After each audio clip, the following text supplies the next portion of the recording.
जय हिंद दोस्तों। आज हम बात करेंगे क्लास 10th के रासायनिक अभिक्रिया एवं समीकरण चैप्टर से आने वाले महत्वपूर्ण एमसीक्यू प्रश्नों के बारे में। दोस्तों, यदि इस वीडियो में जितने भी एमसीक्यू प्रश्न हैं, यदि आप इन्हें तैयार कर लेते हैं तो इस चैप्टर से आने वाले सारे एमसीक्यू प्रश्न आपके तैयार हो जाएंगे। तो चलिए दोस्तों, बात करते हैं इन प्रश्नों पर। तो आज का हमारा पहला प्रश्न है दोस्तों, जिंक और सल्फ्यूरिक अम्ल की अभिक्रिया से कौन सी गैस बनती है। दोस्तों, जब जिंक और सल्फ्यूरिक अम्ल की अभिक्रिया होती है तो उसमें से हाइड्रोजन गैस निकलती है, क्योंकि कोई भी धातु जब वो अम्ल से अभिक्रिया करती है तो हमेशा हाइड्रोजन गैस निकलती है। तो हमारा इसमें बी विकल्प सही होगा। अगले प्रश्न पर चलते हैं। अगला प्रश्न हमारा है दोस्तों कि श्वसन किस प्रकार की रासायनिक अभिक्रिया है। तो श्वसन हमारी जो है ऊष्माक्षेपी अभिक्रिया होती है। तो इसमें जो विकल्प होगा हमारा सी विकल्प सही है। अगला प्रश्न हमारा है कि मैग्नीशियम रिबन को वायु में जलाने पर क्या बनता है। तो जब मैग्नीशियम रिबन को वायु में जलाते हैं तो दोस्तों बनता है मैग्नीशियम ऑक्साइड। यह मैग्नीशियम ऑक्साइड सफ़ेद रंग के पाउडर के रूप में प्राप्त होता है। तो इसमें बी विकल्प सही होगा। इससे एक और प्रश्न पूछा जाता है कि मैग्नीशियम रिबन को जब वायु में जलाते हैं तो किस रंग की लौ पैदा होती है। तो दोस्तों याद रखेंगे, श्वेत रंग की लौ पैदा होती है। अगला प्रश्न हमारा है कि रासायनिक समीकरण को संतुलित करना किस नियम पर आधारित है। तो रासायनिक समीकरण को संतुलित करना आधारित है द्रव्यमान संरक्षण के नियम पर। तो हमारा विकल्प ए सही होगा। अगला प्रश्न हमारा है कि जब दो या दो से अधिक पदार्थ मिलकर एक नया पदार्थ बनाते हैं तो उसे क्या कहते हैं या कौन सी अभिक्रिया होती है। जब दो या दो से अधिक पदार्थ मिलकर आपस में या एक पदार्थ का निर्माण करते हैं दोस्तों, तो इसे हम संयोजन अभिक्रिया कहते हैं। जैसे A+B=AB इसका होता है, अर्थात एक या एक से अधिक अभिकारक मिलकर एकल पदार्थ का निर्माण करते हैं तो वह संयोजन अभिक्रिया कहलाती है। अगला प्रश्न हमारा है कि कैल्शियम कार्बोनेट को गर्म करने पर कैल्शियम ऑक्साइड और कार्बन डाइऑक्साइड गैस का बनना कौन सी अभिक्रिया है। तो दोस्तों, हम जब कैल्शियम कार्बोनेट को गर्म कर देते हैं तो कैल्शियम कार्बोनेट अपघटित होकर यह दो भागों में विभाजित हो जाता है।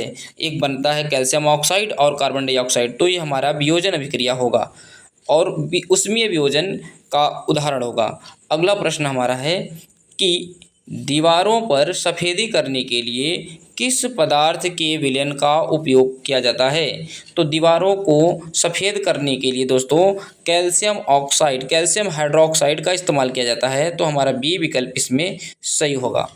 अगला प्रश्न हमारा है कि कॉपर सल्फेट के नीले विलयन में लोहे की कील डालने पर विलयन का रंग कैसा हो जाता है। जब कॉपर सल्फेट के नीले विलयन में लोहे की कील डाली जाती है तो दोस्तों इसका रंग हरा हो जाता है। तो इसमें हमारा विकल्प सी सही होगा। अगला प्रश्न हमारा है 9वां दोस्तों कि जब आयरन की अभिक्रिया कॉपर सल्फेट से कराई जाती है तो फेरस सल्फेट प्लस कॉपर बनता है। यह किस अभिक्रिया का उदाहरण है। तो दोस्तों, जब आयरन की अभिक्रिया कॉपर सल्फेट से कराई जाती है तो आयरन कॉपर को उसकी जगह से विस्थापित कर देता है, जिसके कारण यह उस अभिक्रिया से विस्थापित हो जाता है। तो यह अभिक्रिया हमारी विस्थापन अभिक्रिया कहलाती है। ठीक है। अगले प्रश्न पर बात करते हैं। अगला प्रश्न है, सिल्वर क्लोराइड को सूर्य के प्रकाश में रखने पर वह किस रंग का हो जाता है। जब सिल्वर क्लोराइड को सूर्य के प्रकाश में रखते हैं तो वह धूसर या ग्रे कलर का हो जाता है। तो हमारा विकल्प इसमें ए सही होगा। अगला प्रश्न हमारा है कि वे रासायनिक अभिक्रियाएं या वे अभिक्रियाएं जिनमें अभिकारकों के बीच आयनों का आदान प्रदान होता है वह कौन सी अभिक्रिया कहलाती है। तो दोस्तों, वे रासायनिक अभिक्रिया जिसमें आयनों का आदान प्रदान होता है उसे हम द्विविस्थापन अभिक्रिया कहते हैं। तो विकल्प हमारा इसमें सी सही होगा।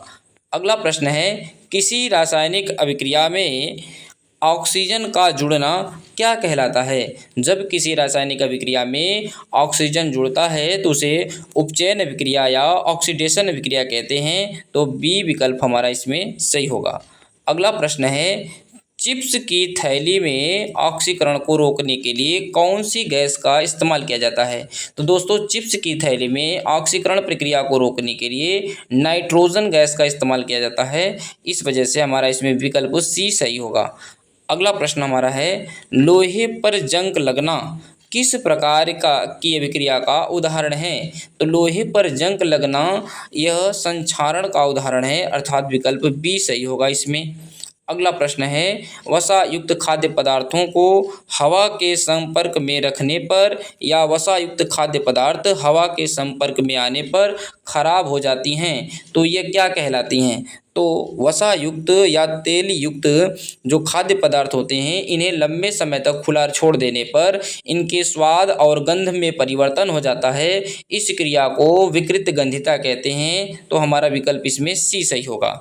अगला प्रश्न हमारा है दोस्तों कि रासायनिक अभिक्रिया COU copper oxide plus hydrogen, तो यह किस प्रकार से अभिक्रिया का अपचयन हो रहा है? इसमें बताना है कि किसका अपचयन हो रहा है। तो इसमें दोस्तों हो रहा है कॉपर ऑक्साइड का अपचयन, क्योंकि यहाँ से कॉपर ऑक्साइड से ऑक्सीजन हाइड्रोजन के पास चला जाता है और जिसमें ऑक्सीजन की कमी होती है उसका क्या होता है? अपचयन होता है। तो हमारा विकल्प इसमें बी सही होगा। अगला प्रश्न है, चूने के पानी में कार्बन डाइऑक्साइड गैस प्रवाहित करने पर पानी का रंग कैसा हो जाता है? तो चूने के पानी में जब कार्बन डाइऑक्साइड गैस प्रवाहित करते हैं तो उसका रंग दुधिया हो जाता है। तो बी विकल्प हमारा इसमें सही होगा। अगला प्रश्न है कि ऐसी रासायनिक अभिक्रिया जिसमें अवक्षेप का निर्माण होता है उसे क्या कहते हैं? तो ऐसी अभिक्रिया जिसमें अवक्षेप का निर्माण होता है उसे अवक्षेपण अभिक्रिया कहते हैं। विकल्प ए सही होगा। ठीक है दोस्तों, अगले प्रश्न पर चलते हैं। अगला प्रश्न हमारा है, पानी के विद्युत अपघटन से कौन सी गैस प्राप्त होती है? जब पानी में हम विद्युत अपघटन कराते हैं तो उसमें से हाइड्रोजन और ऑक्सीजन गैस बाहर निकलती है। तो विकल्प हमारा इसमें सी सही होगा। अगला प्रश्न है दोस्तों कि जल के विद्युत अपघटन में हाइड्रोजन और ऑक्सीजन का आयतन अनुपात क्या होता है? तो जल के विद्युत अपघटन में हाइड्रोजन ऑक्सीजन का अनुपात जो होता है दोस्तों, यह होता है 2:1। तो हमारा इसमें विकल्प जो होगा बी सही होगा।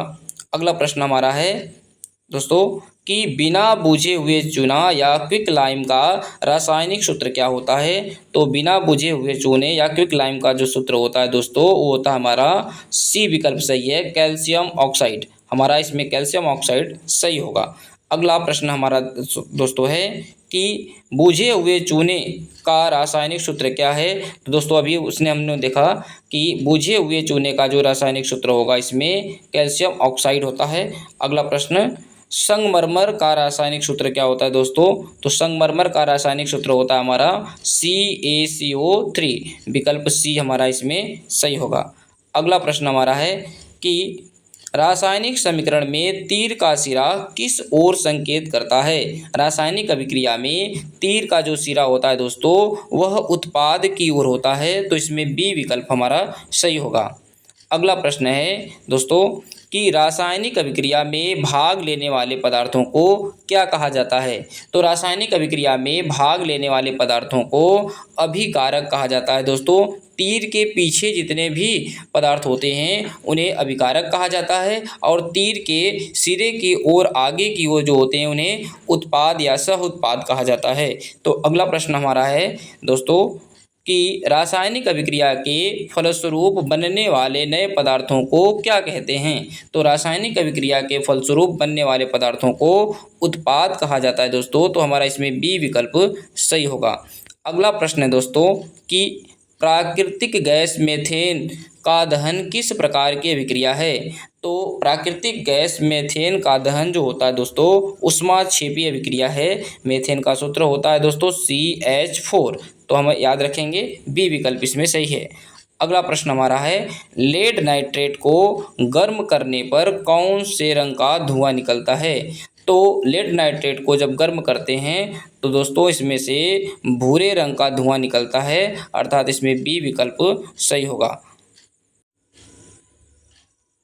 अगला प्रश्न है, लेड नाइट्रेट पाउडर को गर्म करने पर कौन सी गैस निकलती है? जब लेड नाइट्रेट पाउडर को गर्म करते हैं दोस्तों, तो इसमें से नाइट्रोजन ऑक्साइड तथा ऑक्सीजन दोनों गैस निकलती है। तो हमारा डी विकल्प सही होगा। अगला प्रश्न है दोस्तों हमारा कि कॉपर चूर्ण को हवा में गर्म करने पर उस पर काले रंग की परत चढ़ती है, वह किसकी होती है? जब कॉपर चूर्ण को हवा में गर्म करते हैं दोस्तों, तो उस पर काले रंग की परत बनती है, वह परत होती है कॉपर ऑक्साइड की। तो इसमें बी विकल्प हमारा सही होगा। अगला प्रश्न हमारा है 31 नंबर का कि किस रासायनिक अभिक्रिया में हाइड्रोजन का ह्रास होता है?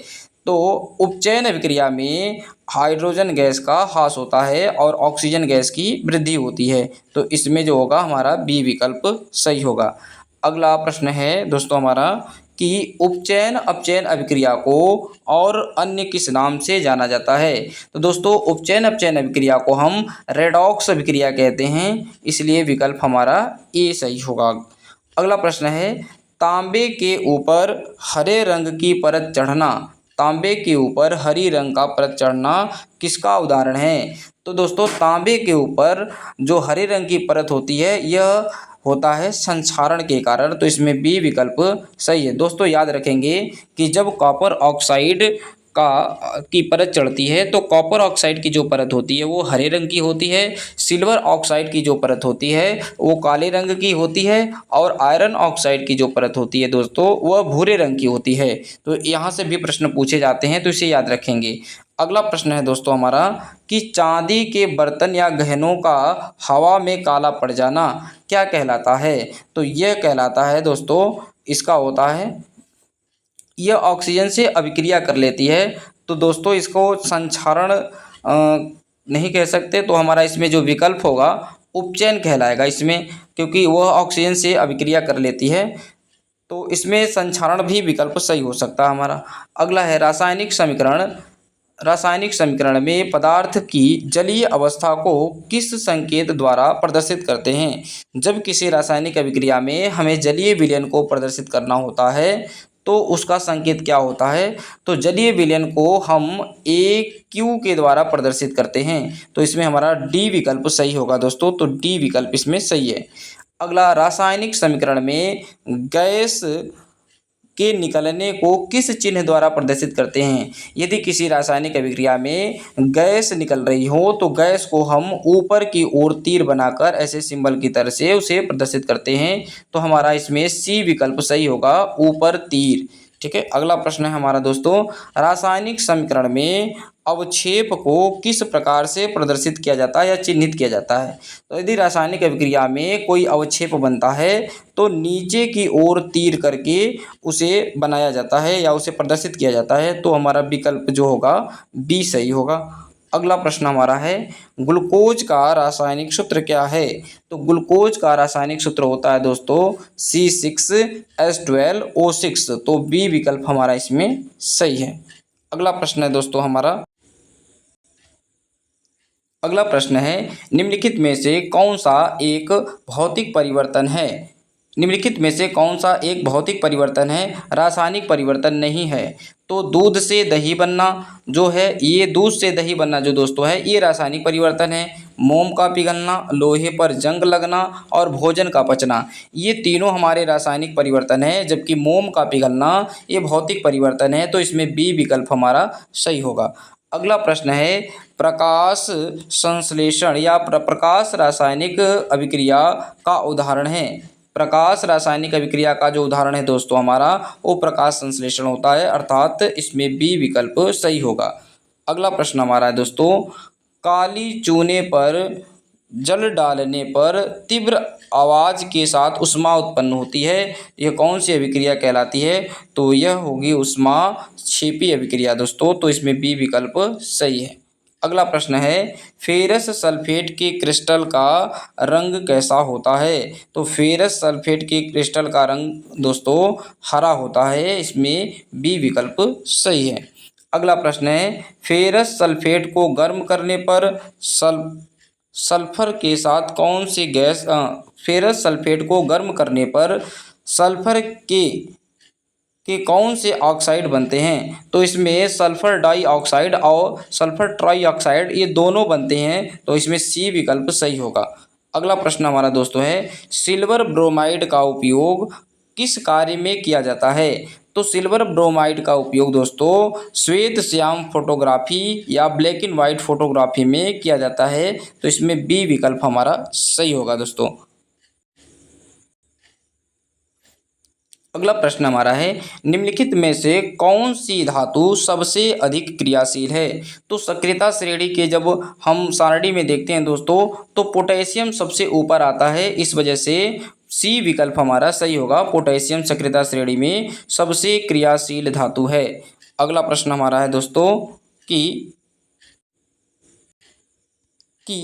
इस अभिक्रिया में समीकरण में Fe3O4 का नाम क्या है? दोस्तों इसका नाम होता है फेरस ऑक्साइड। यह जंग का सूत्र है, तो विकल्प हमारा ए सही होगा। अगला प्रश्न है दोस्तों कि जंग का सूत्र या रस्ट का रासायनिक सूत्र क्या होता है? तो हमारा जंग का सूत्र होता है Fe3O4, तो बी विकल्प इसमें सही है। अगला प्रश्न हमारा दोस्तों है, जब मैग्नीशियम रिबन को जलाया जाता है तो उत्पन्न आग की लौ कैसी होती है? दोस्तों इसको मैं पीछे बता चुका हूँ, तो यह श्वेत रंग की चमकदार आग उत्पन्न होती है, तो बी विकल्प इसमें हमारा सही होगा। अगला प्रश्न है दोस्तों हमारा, खाद्य पदार्थों को विकृत गंधिता से बचाने वाले पदार्थों को क्या कहते हैं? तो इन्हें हम प्रतिऑक्सीकारक या एंटीऑक्सीडेंट कहते हैं, तो बी विकल्प हमारा सही होगा। तो दोस्तों आज का हमारा आखिरी प्रश्न है कि यह समीकरण किस अभिक्रिया को दर्शाता है? तो दोस्तों यह समीकरण हमें संयोजन अभिक्रिया को दर्शाता है, जिसमें से हाइड्रोजन और ऑक्सीजन आपस में जुड़ के जल का निर्माण करते हैं, तो यह संयोजन अभिक्रिया का उदाहरण है। तो दोस्तों इस तरीके से हमने 50 प्रश्नों के MCQ प्रश्नों को देखा है।